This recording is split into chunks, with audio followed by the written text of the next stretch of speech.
Kidney dialysis filter আমদানিতে বিদ্যমান 5% অগ্রিম কর সম্পূর্ণ মওকুফ। আমরা আশা করছি যে যে ডার্ক মার্কেটে সোনার ব্যবসা চলে সেখান থেকে আমরা বেরিয়ে আসতে পারব। মৌলিক কৃষি ও ভোগ্যপণ্য যেমন ধান, চাল, গম, আলু, গবাদি পশু, হাঁস, মুরগি, মাছ, পেঁয়াজ, রসুন, আদা, লবণ, চিনি, ভোজ্য তেল, বীজ সহ বিভিন্ন পণ্যের উপর উৎস করের হার 5%, 2%,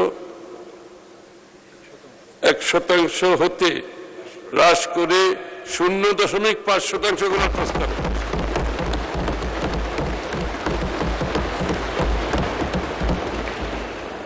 এটা অত্যন্ত গুরুত্বপূর্ণ।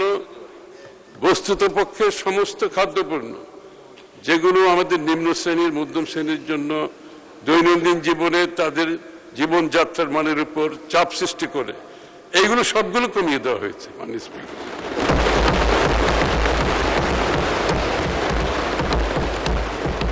এগুলো তো সরকার অনেক ট্যাক্স হারাবে, কিন্তু আমরা তো জনগণের নির্বাচিত সরকার। আমরা এমনিতেই দেশে মূল্যস্ফীতি চলছে, তার মধ্যে তাদের উপর প্রেসার সৃষ্টি যাতে না হয় আমরা এই সিদ্ধান্ত নিয়েছি। এটা কঠিন সিদ্ধান্ত বাজেটের ব্যাপারে। বিগত বছরগুলোতে দ্রব্যমূল্যের লাগামহীন ঊর্ধ্বগতিতে জনজীবনে যে নাবিশ্বাস উঠেছিল, তার বিপরীতে গণতান্ত্রিক সরকারের নির্বাচনী প্রতিশ্রুতি অনুযায়ী এই পদক্ষেপ আশা করি জনজীবনে স্বস্তি আনবে। সাধারণ জনগণকে স্বস্তি প্রদানের জন্য অন্যান্য যে সকল গুরুত্বপূর্ণ ক্ষেত্রে উৎসে কর হ্রাস করার প্রস্তাব করা হয়েছে তা এই মহান সংসদের নিকট উত্থাপন করছি মাননীয় স্পিকার।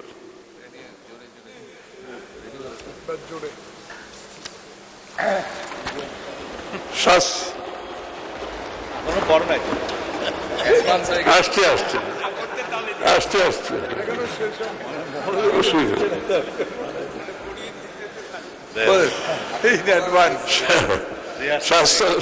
স্বাস্থ্য খাতে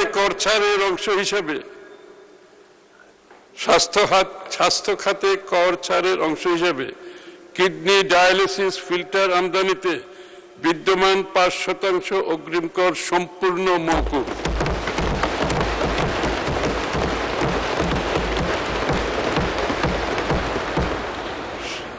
শারীরিকভাবে বিশেষ চাহিদা সম্পন্ন ব্যক্তিবর্গের ব্যবহারের জন্য আমদানিকৃত 15টি পণ্যের অগ্রিম আয়করের হার 2% থেকে 1% আনা হয়েছে। উৎস করের উচ্চ হারের কারণে স্বর্ণ ও স্বর্ণালংকারের সরবরাহ এখনো অনানুষ্ঠানিক রয়ে গেছে। এটা ডার্ক মার্কেটে রয়ে গেছে সোনার বাজারটা। এটাকে মেইন স্ট্রিমে আনার জন্য এই ব্যবসাকে আনুষ্ঠানিক খাতে এনে সরকারের রাজস্ব আদায় বাড়ানোর লক্ষ্যে স্বর্ণ ও স্বর্ণালংকার সরবরাহে উৎস করের 5% থেকে 0.5% করা হয়েছে। আমরা আশা করছি যে ডার্ক মার্কেটে সোনার ব্যবসা চলে সেখান থেকে আমরা বেরিয়ে আসতে পারবো।